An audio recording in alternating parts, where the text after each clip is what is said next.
আমি সরকারকে বলবো, অন্তর্বর্তীকালীন সরকারকে বলবো, অচিরেই আপনি আমাদের গ্রাম পুলিশের ন্যায্য যে দাবি আছে সেই দাবিগুলো মেনে নেন এবং আমাদের গ্রাম পুলিশকে জাতীয়করণের ব্যবস্থা করুন।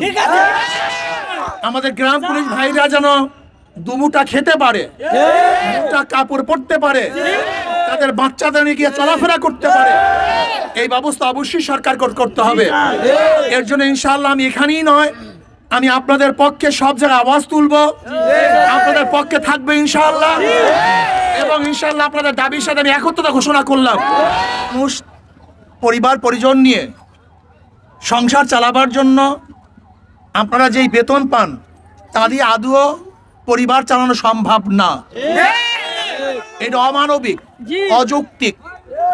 আজকে বাংলাদেশের হাজার হাজার কোটি টাকা লুটেরারা লুট করে নিয়ে গেছে, হাজার হাজার কোটি টাকা পাচার করেছে, হাজার হাজার কোটি টাকা ধ্বংস করেছে, ব্যাংকগুলিকে লুটপাট করে তছনছ করে দিয়েছে। অথচ আজকে আমাদের গ্রাম পুলিশ কিন্তু তারা আজকে ক্ষুধার তাড়নায় আজকে রাস্তার মধ্যে শুয়ে আছে, তাদের অধিকারের জন্য তারা আজকে রাস্তার মধ্যে আছে, এই গরমের মধ্যে, রৌদ্রের মধ্যে। আমি সরকারকে বলবো, অন্তর্বর্তীকালীন সরকারকে বলবো, অচিরেই আপনি আমাদের গ্রাম পুলিশের ন্যায্য যে দাবি আছে সেই দাবিগুলো মেনে নেন এবং আমাদের গ্রাম পুলিশকে জাতীয়করণের ব্যবস্থা করুন। আমাদের গ্রাম পুলিশ ভাইরা যেন দুমুটা খেতে পারে, দুটা কাপড় পরতে পারে, তাদের বাচ্চাদের নিয়ে গিয়ে চলাফেরা করতে পারে, এই ব্যবস্থা অবশ্যই সরকার করতে হবে। এর জন্য ইনশাআল্লাহ আমি এখানেই নয়, আমি আপনাদের পক্ষে সব জায়গায় আওয়াজ তুলবো, আপনাদের পক্ষে থাকবে ইনশাআল্লাহ এবং ইনশাআল্লাহ আপনাদের দাবির সাথে আমি একত্রতা ঘোষণা করলাম। ইনশাআল্লাহ আপনাদের দাবি কাজী ইনশাআল্লাহ দোয়া করেন। আমি জাতীয়করণের জন্য সরকার ঘোষণা দিয়েছে, আমাদেরকে শুধু বাড়ায় আমাদের বাস আমরা চেষ্টা করতেছি ইনশাআল্লাহ সর্বমহলে আপনাদের পক্ষ নিয়ে সর্বমহলে আমি নক করার চেষ্টা করব ইনশাআল্লাহ।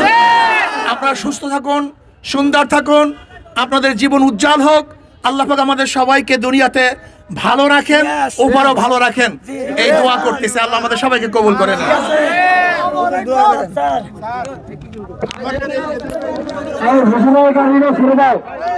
তোমরা আগের মতো রাস্তা প্রয়োগ করো, শুধু হুজুরের গাড়ি না, হুজুরের গাড়িটা ছেড়ে দিচ্ছি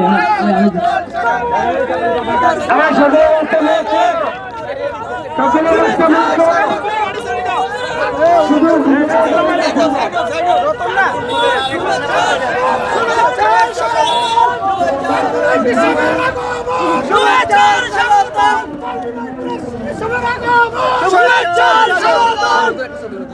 আল্লাহ সবাইকে কবুল করেন।